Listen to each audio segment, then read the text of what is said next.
Hey everyone, Chang here and welcome to my channel. For this particular video series, I'm going to focus on practice problems. Now, each and every one of these problems I selected because I feel like they truly highlight certain math concepts. Or maybe they are problems that you might see during a standardized test. I'm hoping that by going over each and every one of these problems, highlighting the topics it covers, that you will truly understand how to use those math concepts. Now, in order to best utilize these videos, I recommend that every time I introduce a problem, pause the video. Try to solve the question yourself. By trying to solve it, you will engage in the problem. You will actually think it through. Now, once you get the answer or you're just completely stuck, unpause the video and listen to the explanation. The explanation are just my way of seeing how to solve the problem. There are many different ways and you guys might have a better way than I do. Okay? So, well, let's begin.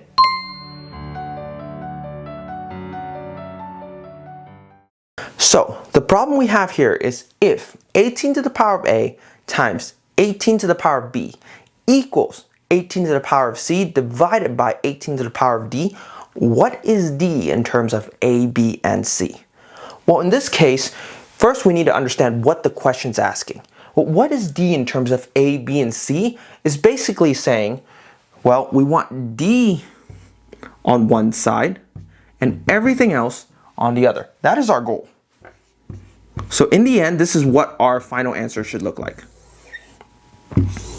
Okay, now when you're working with problems, especially these kind of problems in a more standardized test format, they're probably only testing you on one or two key concepts, right? If you're working with a bunch of different things and it seems very complicated, then we might have to rethink the problem.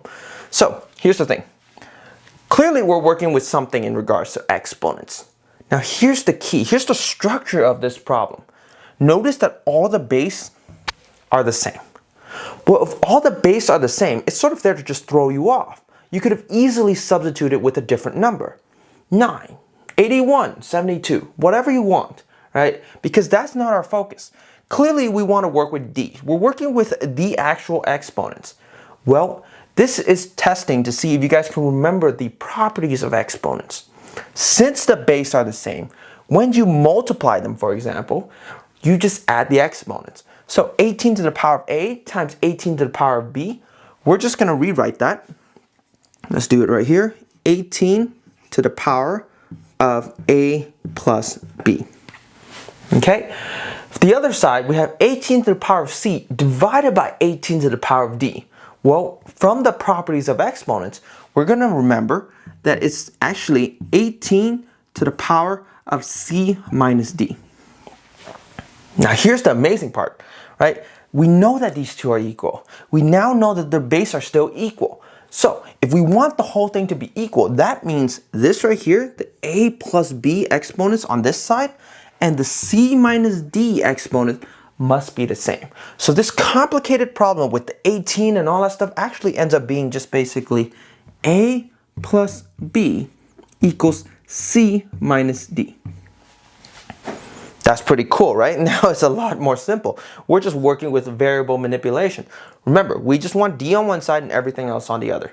Now, for me, personally, I prefer to get rid of the d in this case because it's a minus d and I don't like the fact that it's a minus d. I mean, you guys could solve it and in the end just multiply by -1 on both sides to reverse it, but I would rather just move it to one side and everything else to the other. So, since this is a minus d, what I'm going to do is I'm going to do the opposite. I'm going to add d. And remember, when you're working with the equation, what you do to one side, you must always do to the other. That's how to maintain that they're equal, right? So since I add d on one side, I'm going to add d on the others. This is positive and negative. They cancel out. And now we have a plus b plus d equals c. Okay, that's pretty good. We're almost there, right? Now, we want d by itself. We have the a and b right here that's sort of bothering it, messing with it. We notice that a and b are positive. So in order to get rid of them from this side, we just do the opposite. Well, in that case, we're going to subtract. So we're going to subtract a and we're going to subtract b as well. So What you do to one side, you must do to the other. So in this case, we're gonna have to subtract A and subtract B, right? So in the end, these guys cancel, gone, gone. So I'm gonna just write it right here. We have D equals, and we have the original C right here, subtract A, subtract B. Now here's the other thing that you guys have to be careful of. This is the answer. Great, wonderful, right? It's D in terms of A, B, and C. Now, when you guys are working with standardized tests, sometimes it's multiple choice. Sometimes it might not look exactly like this. At that point, you sort of have to test the different possibilities, manipulate it a little, right? And make sure that basically they are the same expression. So my guess that if you see a problem like this on the standardized test, they might not write it like this. They might write it as, let's just say, equals C minus, and you have A plus B. In this case, they just sort of factored out the negative signs in front, and this would be the exact same thing. So be very careful of that. But other than that, realize this. Again, this problem only focuses on the exponent properties, right?